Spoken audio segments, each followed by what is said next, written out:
As you heard, I'm a graduate of West Point. I'm a third-generation Chinese-American, which basically means it was my grandparents who immigrated to this country. My parents also being born right here in the United States.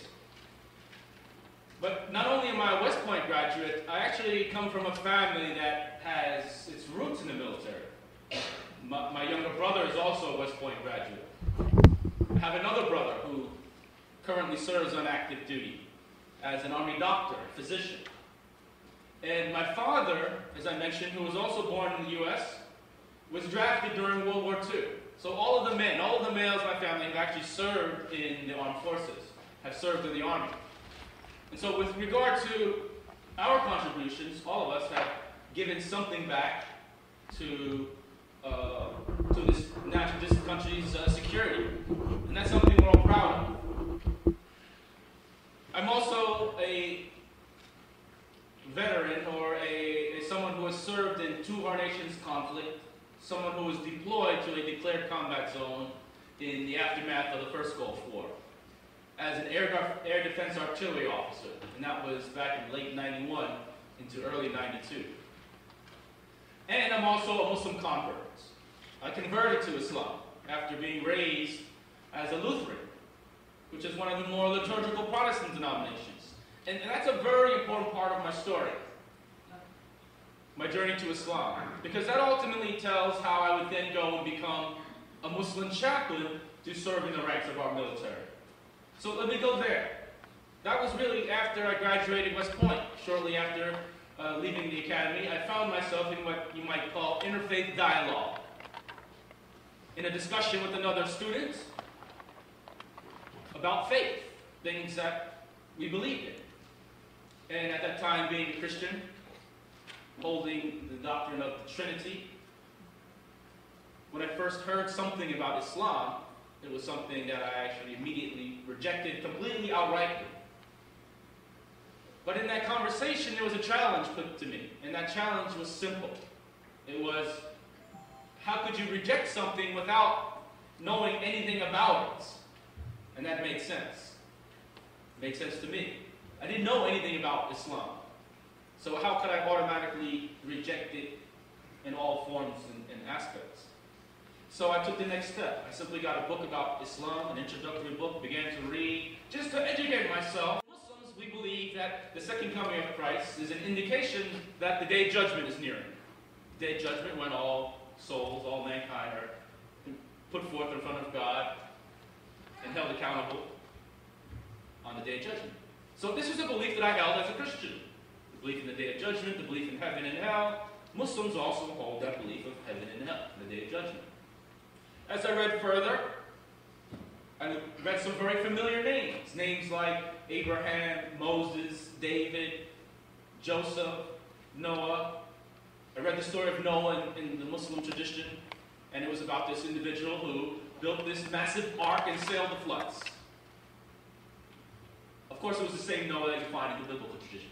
It was the same Joseph, the same David, the same Moses, the same Abraham. Muslims also follow this lineage of prophets who essentially had a simple message, and that was to believe in one God. Jesus taught this message. Muhammad, I would learn, also carried the same message to the people. So I converted to Islam on this very doctrinal level. And for me, it was a reconfirmation of my monotheistic faith. Believing in one God and believing that these men of faith taught the people this message, that we believe in one God. And that's how I converted to Islam. But something later would inspire me to learn much more about Islam. Because when I converted to Islam, I thought I would practice it much like I was practicing Christianity. As a young man in my early 20s, I was Christian, believed in the doctrine of the Trinity, but I just wanted to be a simple Christian. In my mind, I saw other Christians as being religious Christians. And who were these religious Christians to me? To me, they were those who went to church every Sunday. They were very involved with their religious community. They went to Bible studies every other night. When they went to church, they always went to a service that would give the communion sacrament so they could participate in that religious observance. To me, those were religious Muslims, religious Christians. I just wanted to be a simple Christian. When I converted to Islam, I had the same idea. I just wanted to be a simple Muslim, someone who believed in one God and believed that the prophets taught this message to the people. But I recognized as a new Muslim convert that there were, who I thought at the time were religious Muslims. And who were religious Muslims? I saw religious Muslims as being those who not only prayed 5 times a day, which is one of the pillars of Islam, but they prayed much more, supplementary prayers, perhaps very late at night, or even waking up very early in the morning before the first dawn prayer. These were religious Muslims, in my view. Religious Muslims, I thought, were those who fasted the month of Ramadan, which is another pillar of Islam. But not only did they fast the month of Ramadan, they were fasting throughout the year. Maybe they were fasting every Monday and Thursday, which was actually the tradition of the Prophet Muhammad. Or maybe they were fasting every other day, which was the tradition of the Prophet David. To me, these were religious Muslims. Religious Muslims, I thought, perhaps were those who went on the pilgrimage, the Hajj, to Mecca several times, or every year. But yet this pillar of Islam, a Muslim only needs to make the pilgrimage to Mecca once in his or her lifetime. So those who went a number of times and repeatedly, I thought that these were religious Muslims. But something would later inspire myself, inspire me to want to get deeper into the spiritual traditions of Islam.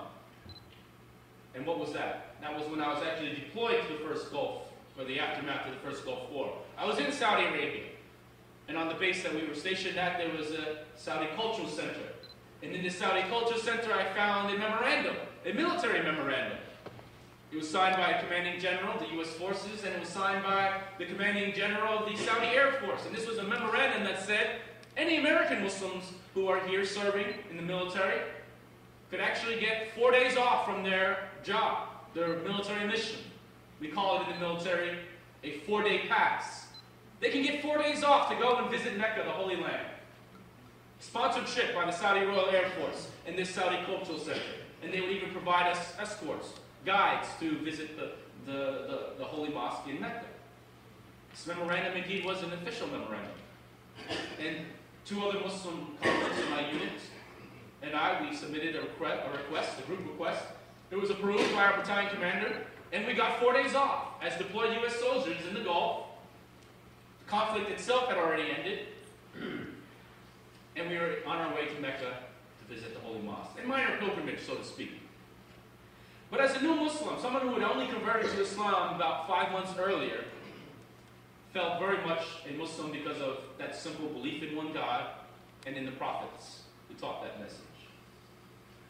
But I was still like many who predominantly saw Muslims as people of African American ethnicity, like we see here in the United States, many Muslims from the African American community, or people who are either Middle Eastern or people of Arab descent. That was something in my mind. And even though I was on my way to Mecca, believing I'm a Muslim because of that pure monotheistic faith, I still felt that perhaps I would be the only Muslim of Chinese heritage in the Holy City that day. But when we came up to the Holy Mosque, the first large group of Muslim pilgrims that we encountered were other Asian Muslims, maybe from Indonesia or Malaysia. And when you look at the demographics of Muslims around the world, you actually find that the one country in the world that has the largest population of Muslims is an Asian country, Indonesia, which has over 200 million Muslims. And you find that less than 1/5 of the Muslims around the world are Arab or Middle Eastern descent. Less than 20% of Muslims in the world are from the Middle East. You have a large, significant population of Muslims in Southeast Asia and the other Asian countries. You have a significant Muslim minority in the European countries. You have a large, significant population of Muslims in sub-Saharan Africa that actually outnumbers those in the Middle East. And Islam is the fastest growing religion in the United States. For me, this was an eye-opening experience because I saw Muslims from all over the world on any particular day in Mecca. Muslims from Africa, Met Muslims from Russia and other European countries. Arab Muslims. I even met some other Muslims from America on these 4 days. They were Islamic studies students. They were studying Islam, traditionally, in Medina, which is Islam's second holiest city. So this was an eye-opening experience for me, a new Muslim who had converted on a doctoral level and seeing this vast diversity displayed in Islam. And this was something that was instilled in me as a youngster here in the United States. Went to social studies class. And what did I learn? That America, its people, essentially, if you're not Native American, our ancestors come from somewhere outside the United States. They came to America through places like Ellis Island and immigrated here. This was the diversity that was instilled in me as a youngster. This was the diversity that I saw displayed in Islam. You could say maybe I had a Malcolm X-like type experience. And that was inspiring for me, and that was what was the catalyst to inspire me to get deeper into the spirituality of Islam, to want to know much more than just the doctrinal level of the religion that I had converted to. After serving in the military for a few years, I would leave active duty. Had pursued further studies in Islam, traditionally, to learn a little bit of the Arabic language, to be able to recite the Holy Quran properly, and study under traditional Muslim scholars. I ended up in Damascus, Syria, after making the formal pilgrimage, the Hajj, twice. I made the pilgrimage twice, so now I myself am becoming a religious Muslim. But now I was studying with Muslim scholars.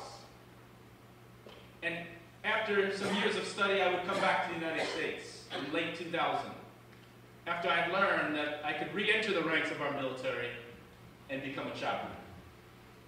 When I converted to Islam and when I served in the Gulf, this was a time when the numbers of Muslims in the ranks were actually increasing. I had heard that perhaps 5,000, maybe 7,000 American GIs had converted to Islam during the first Gulf War as a result of their experience in the Middle East. But at that time, there were no Muslim chaplains. There were Jewish chaplains, there were Christian chaplains, but there weren't any Muslim chaplains at that time. And I actually questioned as a new Muslim, how would Muslims be properly represented if there were no Muslim chaplains? And I thought maybe one day I would become a Muslim chaplain. An idea that I carried as a new Muslim. But when I came back in the military in January of 2001 as a Muslim chaplain, I wasn't the first Muslim chaplain. By this time, there were now a few Muslim chaplains serving in the Navy. There were a few Muslim chaplains serving in the Air Force. And there was even a small handful now serving in the Army. There were about 10 Muslim chaplains or so now on active duty. But in January of 2001, I was the newest Muslim chaplain. In January 2001, I was the newest Muslim chaplain. We fast forward just 9 short months later to September 2001. September 11th, 2001. The tragic attacks on the World Trade Center, the attack on the Pentagon, United 93 flight, which went down in Pennsylvania, all happened on September 11th. Immediately following those attacks, I was someone who senior level leaders in the military would turn to. And they would ask me to begin discussing Islam, the religion, to people serving our ranks, to U.S. service members, soldiers. And I began to hold these lectures, these briefings, these training sessions about Islam and the Muslim culture. Following those attacks on 9/11, many soldiers had questions about Islam. Many Americans during that time, following those attacks on 9/11, had questions about Islam. But my audience, being a Muslim chaplain, were those serving. And I would hold these lessons, I would hold these briefings, and I would answer many of the soldiers and service members' questions about Islam. And as a result, many of them came away with a better understanding. I began to receive enormous praise and recognition from leaders in the Pentagon, from leaders in the State Department, from my role as someone who was building bridges, who was educating our service members about the Muslim culture. And perhaps that recognition was what then would get me handpicked to become the Muslim chaplain to serve down in Guantanamo Bay, Cuba. The controversial The location of the controversial prison camp, where we find today some 485 individuals held captive, all of whom are also Muslim. When I was sent there in November of 2002, the numbers were much greater. There were some 660 or so prisoners. Again, all of them were Muslim. And I even speculated, why was I being sent to Guantanamo as the Muslim chaplain? I speculated that it was because our government wanted to simply say, we have 660 or so prisoners down in Guantanamo, all of whom are Muslim, but we also have our Muslim chaplain down here to provide them religious accommodation. It was a way that we could say, as a nation, we were being very sensitive to the religious needs of these Muslim prisoners, and it should be an indication to the world that we were treating these prisoners in a humane fashion. I speculated that that's why I was being sent to Guantanamo. Maybe that was the reason why I was sent to Guantanamo. Maybe it wasn't. But when I got to Guantanamo, I learned of two distinct roles that I would play. The first was to be an advisor to the camp commander down in Guantanamo, to advise on this unique religious paradigm where we do find that each and every individual held captive in Guantanamo is a Muslim. To advise on how the religious routine of these prisoners and the religious observances of these Muslim prisoners affected this detention operation. That was one role. The second role was to be a Muslim chaplain, not only to these 660 prisoners, but also to the many American Muslims who were down in Guantanamo. American translators, most of whom were American Muslims. And they were actually essentially my congregation. They attended my weekly worship service on Fridays, the Islamic prayer service, held on Friday afternoons. I was a Muslim chaplain to these American personnel. But I was also a Muslim chaplain to the Muslim prisoners. And in that role, I was given, by the command, authorized unescorted access into these prison cell blocks. One of the very few individuals who was able to speak freely and openly with the prisoners, and even listen to them. In the military, we say that a chaplain, a good chaplain, is a good listener. So I focused my efforts, my intentions on really listening to these individuals who are held captive.